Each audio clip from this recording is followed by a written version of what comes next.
Shalom and welcome to the One Pasuk podcast, where the rabbis at Congregation Avas Torah each share an insight on one particular pasuk from the parsha and reflect on each other's ideas. Rabbinic banter, I like to call it. I am Poupko, and I am joined by my dear friends and teammates, Rabbi Daniel Goldberg, Shalom, and Rabbi Mordechai Jesus. Shalom. All right, here we go.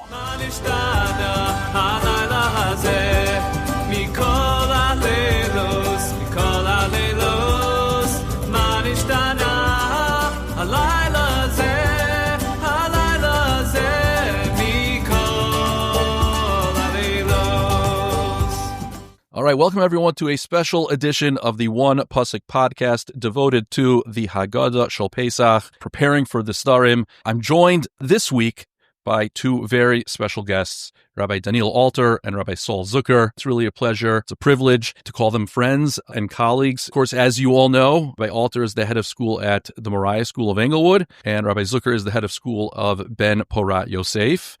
Before we begin, I wanted to hear your thoughts. Both of you have long, distinguished careers, and I'm wondering if you have any reflections, any observations, how Jewish education has changed, how it's different from when you started to today. Okay. First of all, it's great to be here, and I also feel very, very privileged and pleased. I've been in the world of Jewish education for more than 40 years. And so 40 years is a substantial amount of time to be able to see change. I think that there have been significant changes over this time.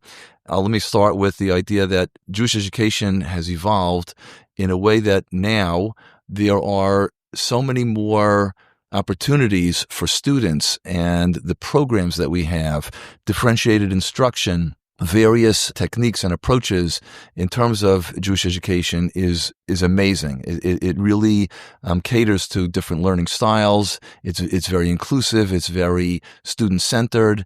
And that's something that is a great development since, if I look back, to 40 years ago. At the same time, the number of people who are going into the world of chinuch today, I think, has kind of dwindled down a little bit, which is very sad, despite the fact that the programs for training mechanchim have increased. Overall, I think that the prospects for Jewish education going to the future in terms of professionalism are fantastic, and I'd love to be optimistic about this. The numbers of students involved in Jewish education is increasing, exponentially, and so that's very, very promising. So those are just a couple of things, I think. Interesting. In terms of the point of how many kids from our communities are going into chinuch, I've thought about this a lot, and I wonder, do you think the price of being a modern Orthodox Jew is one reason for that it's hard to support a family? It's hard to be a breadwinner going into Jewish education and live in, say, Bergen County or the Five Towns. I think that's true. I think that a person's passion and interest and the mission of Jewish education is probably at the heart of what drives people to go into chinuch, but that there can be hurdles and dampers to that. And I think that economics is certainly a significant one. Yeah, so let me just talk about that for a second, because obviously this is something that's dear to our heart, the question of chinuch.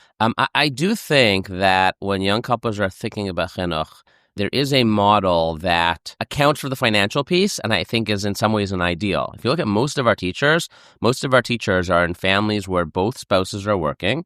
One of them is out in the world doing whatever they do. They're a lawyer, they're a doctor, and the other one is in one of our schools. I think that makes, especially in places like Bergen County, that makes for an incredible quality of life. Many of our teachers have their kids in our own school, and the ability to, I benefit from this, the ability to drive your child to school every day, be in school with them every day, participate with them, have the same schedule as them. Aside from just the technical aspects of you're off when they're off, you have their same schedule, I think there are incredible benefits. And I would even argue a step further that there is a benefit as a parent to being an educator. When I watch our educators, you look at the subset in Bergen County of the teachers who are our parents, I think it sets your children up because you're thinking as a parent in an educator fashion. I think largely children of educators do really well. Aside from the fact that they're I sort of joke sometimes about army brats. Army brats have they sort of feel like they own the base that they're on. I think there's an aspect of that for the kids of educators as well, right? They feel very comfortable in the educational environment. So I do think that for many reasons, from a quality of life perspective, and I have to say the tuition discounts and benefits are helpful as well, I think that to me is a very positive model that leads to a very high quality of life. Both, in terms of the material piece, which is what the problem is, but also spiritually, emotionally, etc. So that's just something I think to think about. I never thought of that. It's interesting because when you think about this issue, so you think about what's going wrong. How do we fix this? And how do we pay our teachers more? How do we make Jewish living less expensive? And you brought a very positive response to this question of just showing people that there's more to think about in the context of this issue than just dollars and cents. That's such a beautiful answer. I love it. So yeah, go ahead. I'm sorry. Yes, I think I agree with everything Rabbi Zucker said. You can tell we talk a lot. So we think very similarly on a lot of things, I think. The one thing I would add maybe, and this is my obsession, is, recreational technology. I think recreational technology, if you haven't read Jonathan Haidt's book, it's a must-read for everybody, whether you're a parent or not. It's a book that hopefully will be a tidal wave in beginning to change the norms and culture in our communities. But recreational technology, smartphones, social media have really been devastating and have had a huge impact on what I would describe as the core aspects of what we are trying to achieve, namely intellectual growth, where students' attention spans aren't the same. They're interested in short clips that are just, fun. And that's really, it's changed their brains. And then social emotional as well, right? Like all the statistics that are out there about what social media does to our kids in terms of social emotional well-being. That's really, when you ask what we're trying to achieve, those are like core aspects of what we at schools try to achieve. And I think we're finally getting to a place where parents are beginning to recognize how serious this issue is and beginning to think seriously about what they give their children. I always say giving your kid a smartphone in lower school and middle school is probably one of the worst parenting mistakes you could make. Yeah, absolutely. Okay, so let's dive in. Obviously, this isn't going to be the one Pusik podcast. This is going to be the one passage podcast. We've picked one passage from the Haggadah, and the obvious choice, sitting with heads of school, was to talk about Nishtanah, the point in the Haggadah in which we really, really invite children to take center stage at the Seder. And so I'm so curious to hear what our educators have to say about Nishtanah. Okay. And let me just say that I fully and enthusiastically agree with what Rabbi Walter said and what Rabbi Poupko said with regard to social media and everything else. And Nishtanah, here's the segue. The idea of Nishtanah is the opportunity that we have to have an intergenerational dialogue and discussion, part of the Masoret, continuing the tradition. So Nishtanah, I just would like to focus on what are these questions? What's the subject matter of these questions? Interestingly, the Rambam tells us that in the time of the Beit HaMikdash, there were 5 questions, not 4. There's another question with regard to the Korban Pesach. So if we break that down and take a look at the Nishtanah, the 3 questions about now Korban Pesach and Matzah and Maror make a lot of sense. They fit into the whole theme of the night. In fact, we know from later on in the Seder about Rabban Gamliel, who said that these 3 things, Pesach, Matzah, and Maror, are the centerpiece of the Seder. So it makes sense to ask about these 3 things. That's great. The question is, what about the 2 remaining questions that we have? The 2 remaining questions about Tibul, about dipping, is one question, and Hesebad, the question about leaning. What are they doing in the Nishtanah? And let me sharpen this observation, this question that I'm making now, by saying there could have been other things that we could have asked about in the Nishtanah as well, which are really, really different about this night. For example, is everyone here, everyone listening, accustomed to having 4 cups of wine at your dinner every night? We could have legitimately asked, Shebachol Halilot, on every night, we don't drink 4 cups of wine. Maybe we don't drink any cups of wine. And tonight, Davka, 4 cups of wine. Why? It's another question which was not included in the Nishtanah. Another question, whenever we say Hallel throughout the year, whether it's on the Chagim, for a nes that happens, we say one Amirah, one version, one continuous statement of Hallel. Here at the Seder, we split it up. We begin the Hallel, the first 2 paragraphs, then we stop, we have a meal, and then we pick it up from where we left off afterwards. That's very unusual, and yet that's not included in the Nishtanah. What's going on? Why the questions specifically of the Tibul, of the dipping, and of the leaning? So I heard a beautiful answer about this from my Rosh Yeshiva, Rabbi Yisrael Chait Shlita, who said as follows. Pesach, Matzah, and Maror, those are the mitzvot of the night. And correct. That's why we ask questions about it. But there's another mitzvah of the night, and that is the mitzvah of Sipur Yetziat Mitzrayim. Let's take a look at these two questions now about dipping and leaning. The whole idea, the Gemara tells us in Pesachim, the whole idea of dipping is in order to prompt She'elat HaBein. We dip, we have karpas, and we dip the karpas, and then we reference the dipping of the karpas relates to the dipping later on of the maror. Why the karpas? Why are we dipping the karpas before the meal? It is to prompt She'elat HaBein. The whole purpose is we're starting the meal, we're stopping the meal. What's going on? It's to prompt the child to ask questions. That is the entire goal of karpas, of the first dipping, and that initiates the dipping of the night.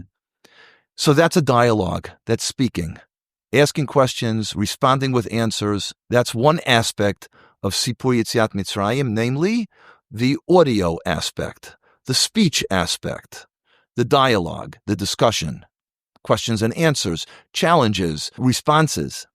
There's another aspect to Sipur Yetziat Mitzrayim, and that is Heseba, the leaning. That is the demonstration. That it's not enough just to talk. We have to demonstrate the idea of our freedom. That's the visual. So there's an audio component of Sipur Yetziat Mitzrayim, and there's a visual component of Sipur Yetziat Mitzrayim.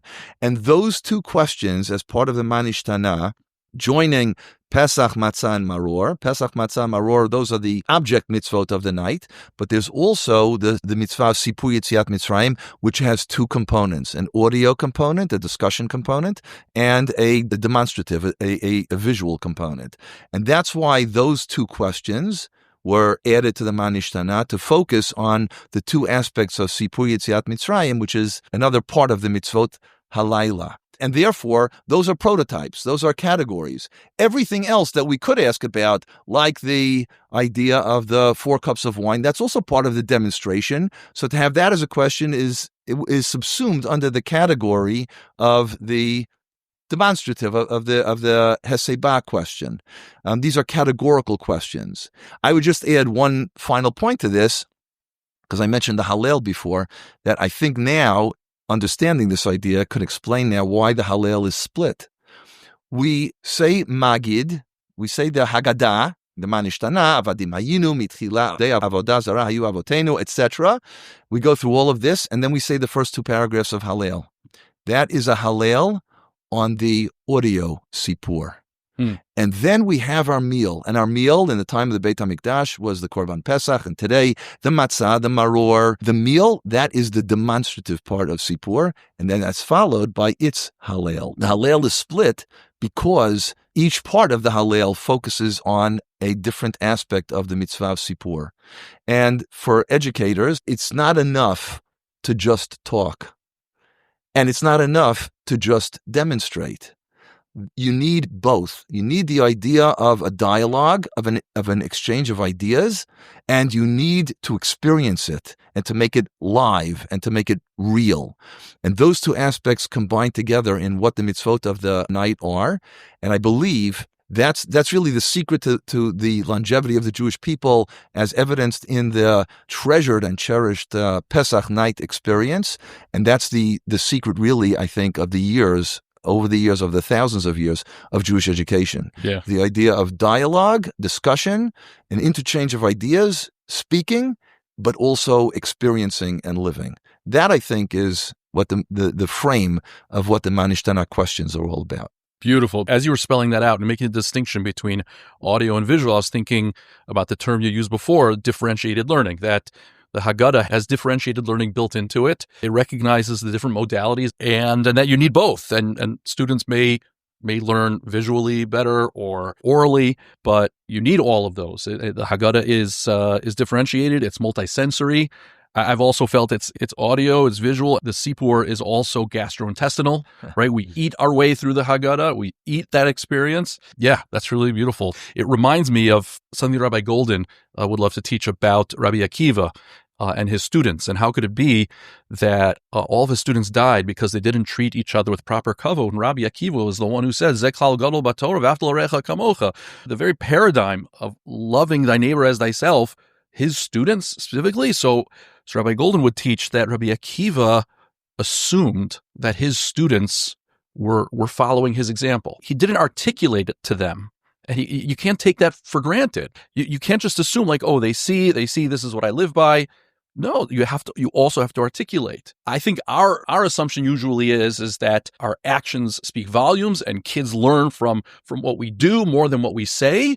But what you're saying, Rabbi Zucker, and what Rabbi Golden is teaching is, no, we also have to say it. We also have to spell it out. You can't take it for granted. It's very true.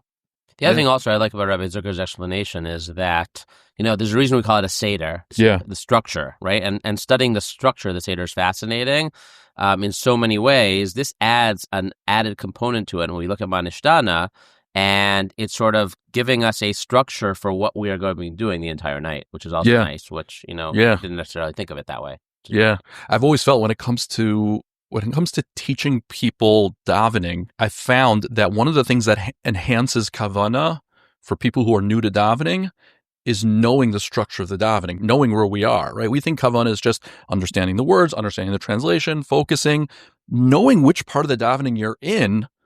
Also, that structure helps you understand what you're doing at that moment. That's exactly the concept of the Seder. Yeah.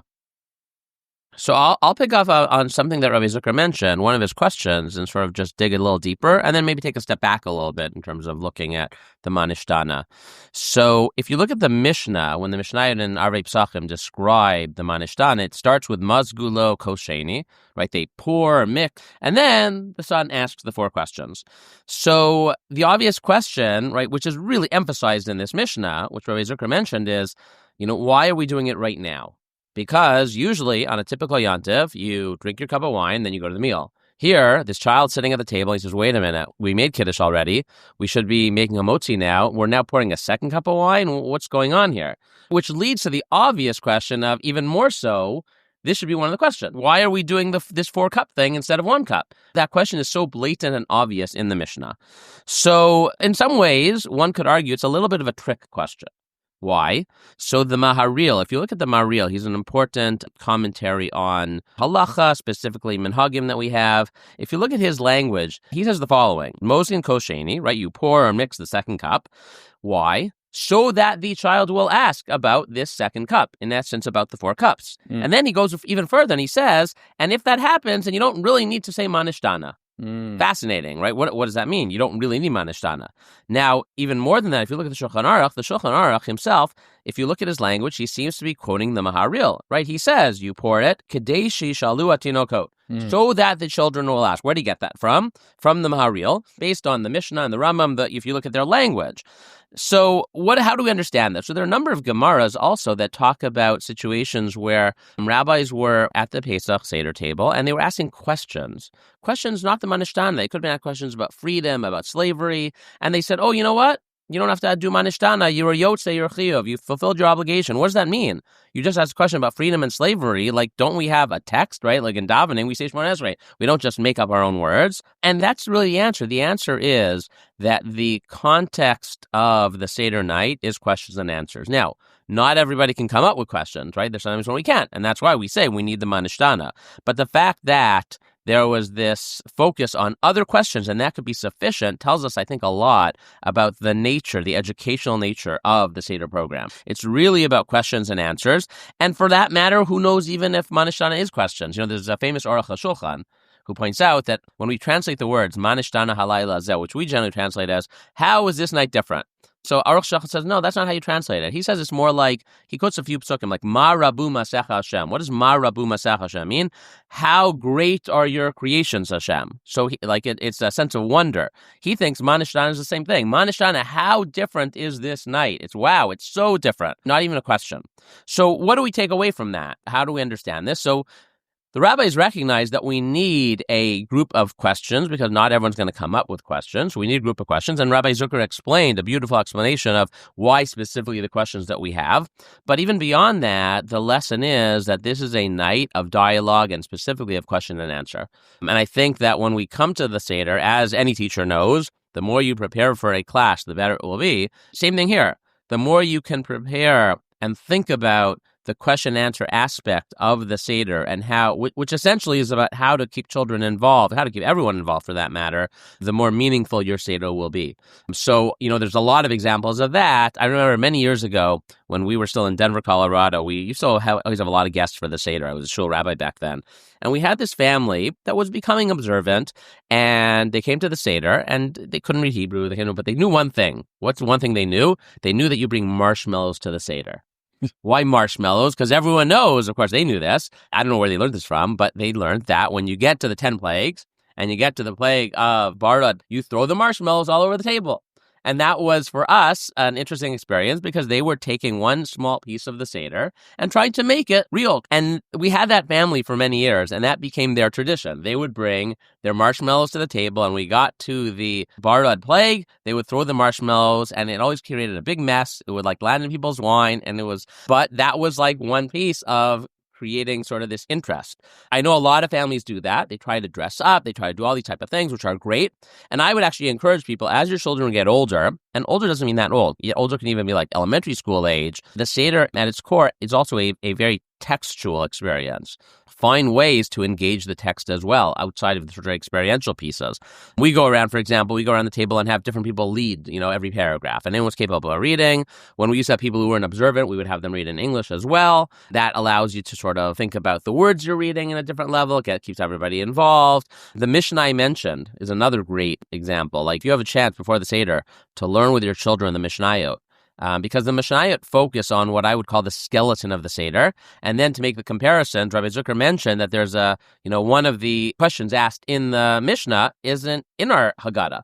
And if you can, don't even mention that to your child when you're learning the Mishnah. They may or may not remember it. But then the Haggadah, when you read it and you remind them about the Mishnah and they say, wait a minute, the Mishnah is different than the Haggadah, that opens up a great question, right? So engaging the text leads to all types of interesting places as well. So that's just one other way to think about the question answer of the Haggadah. That's great. I've never heard this marshmallow thing before, and I already love it. Usually, the joke is, especially online, the joke is that the Seder is all about the frogs. When it comes to the kids, it's frogs and that's it. We don't have anything else. Frogs. So marshmallows certainly expands what we can do. And of course, there's a great song about the frogs, right?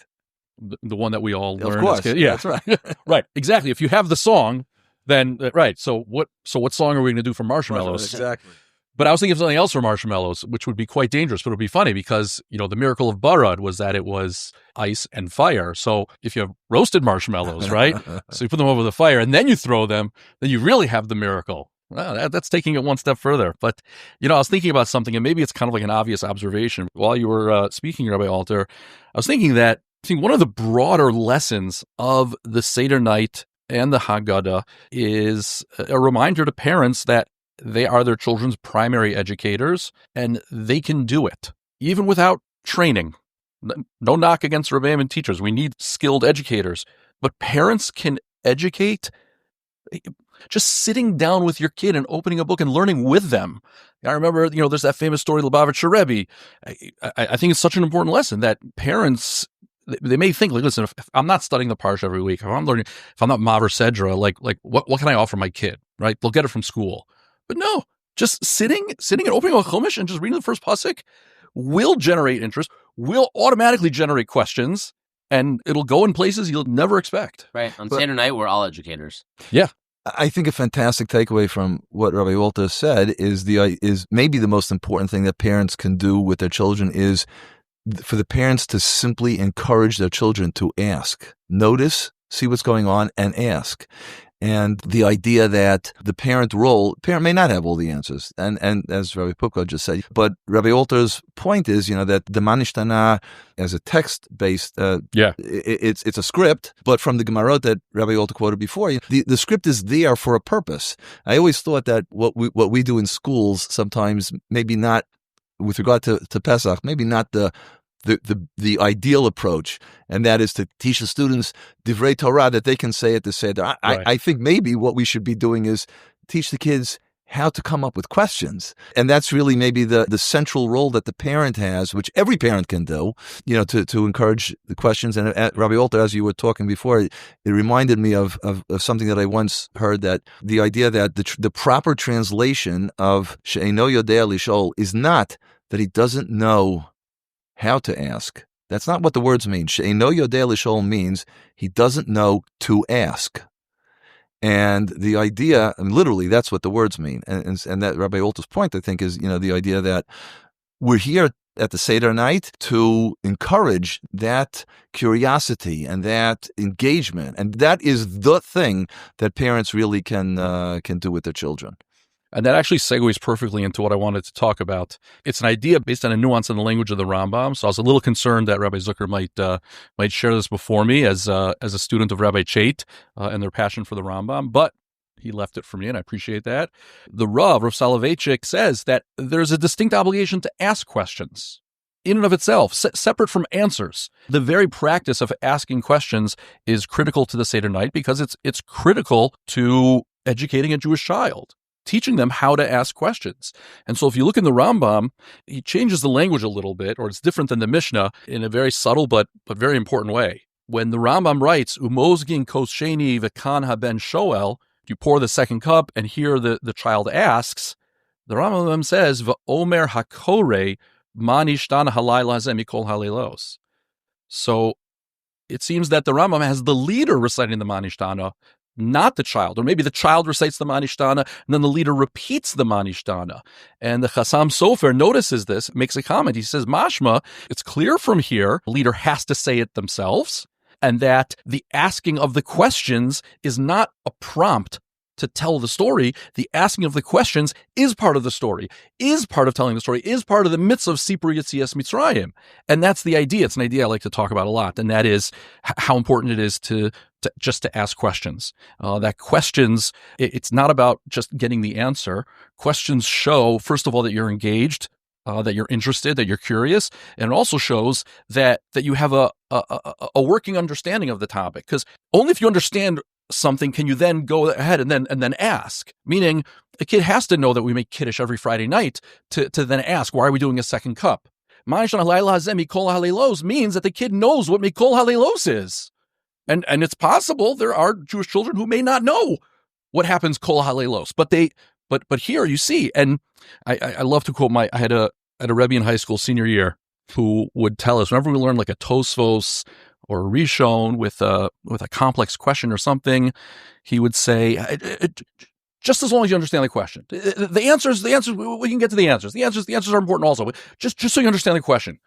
Because being able to understand the question means you understand the sugya, and you understand the nuances and the gaps and the weaknesses, and it's so important.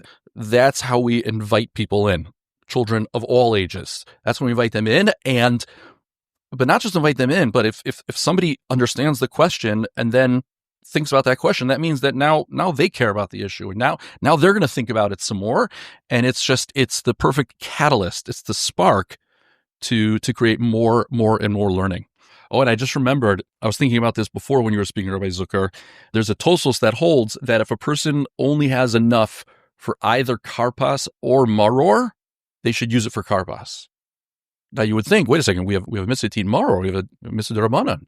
Tosos says no, you need the karpas in order to elicit the questions that are the springboard, the catalyst for the whole Seder. It's a radical opinion in my mind, but I think it really reflects what we're talking about. All right, fantastic. Thank you. Thank you both so much for joining me. This was really great. I really had a great time. Chag Kodesh V'Sameach. You too. And one thing I don't know why I left this out, but I forgot to begin with Hakar Satov, gratitude. The two of you are responsible for educating our children. Are one of our most important values. You care for our children. You're sensitive to their needs, and we're very, very grateful for all that you guys do.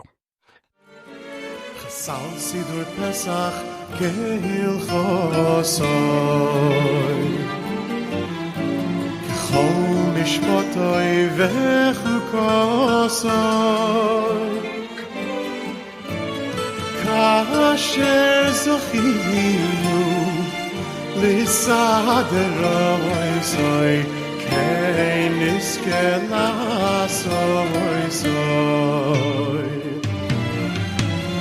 B'soch shoicheni yoina Koimem ki haladas mimona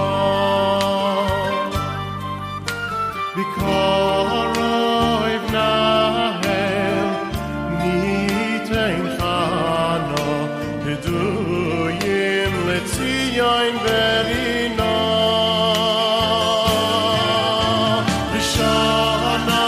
Nishtanah haba Hoy bi Yerushalayim Nishtanah haba bi Yerushalayim Bi Yerushalayim